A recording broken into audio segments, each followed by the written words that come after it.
I think it's very nice to be part of something that is challenging, something that makes an old fighter like me feel young again, something to unite with people in other countries, to find out what are the common needs that human beings have.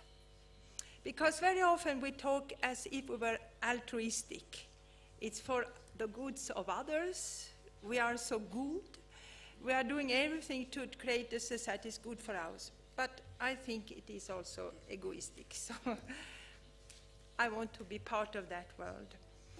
I think that PLENT is a place where we can unite in our hopes and in our struggles. I think that the context differs very much from different countries. We've heard a lot about that today.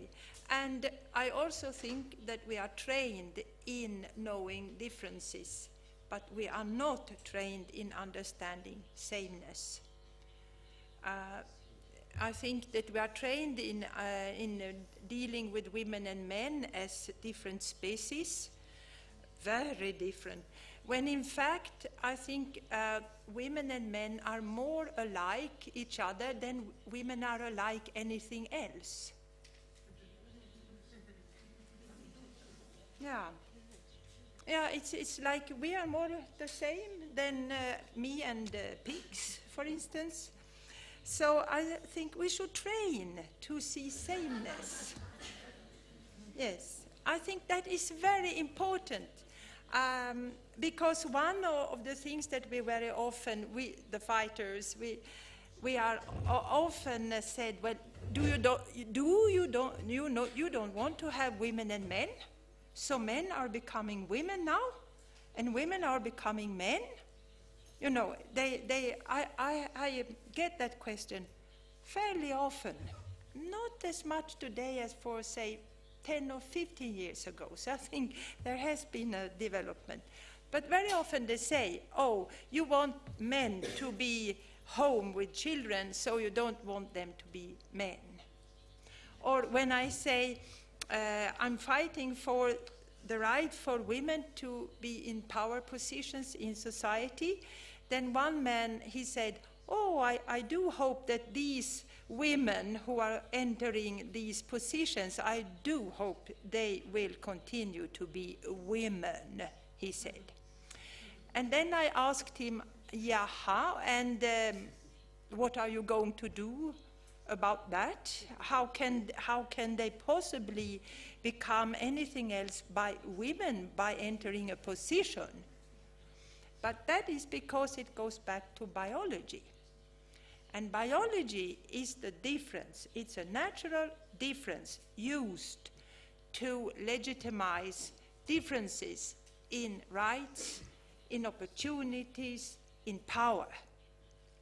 So you have to challenge the biological explanation of the society that we have. And I think that is something for PLENT to do.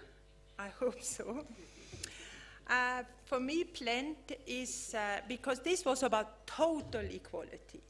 And as I told you earlier, I headed a government committee where I suggested what should be the goals for Swedish gender equality policies.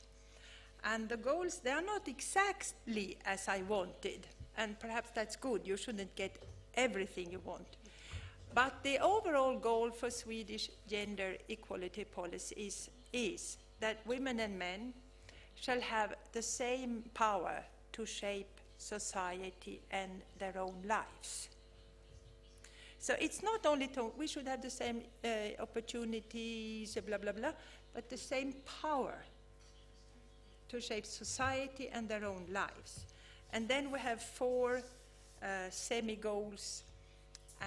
And I wrote about, as I talked about earlier, about an equal citizenship. I think what was said earlier by some speaker about citizenship and the principles of the contract between individual and state is very important. The second goal is economic equality between women and men. Women and men shall have the same opportunities and conditions with regards to education and paid work that provide lifelong economic independence. So the second goal. The third one is an equal distribution of unpaid care and household work. Women and men shall take the same responsibility for household work and have the same opportunities to give and receive care on equal terms. That is decided by the Swedish Parliament, and I think that is what PLENT is going for. Thank you.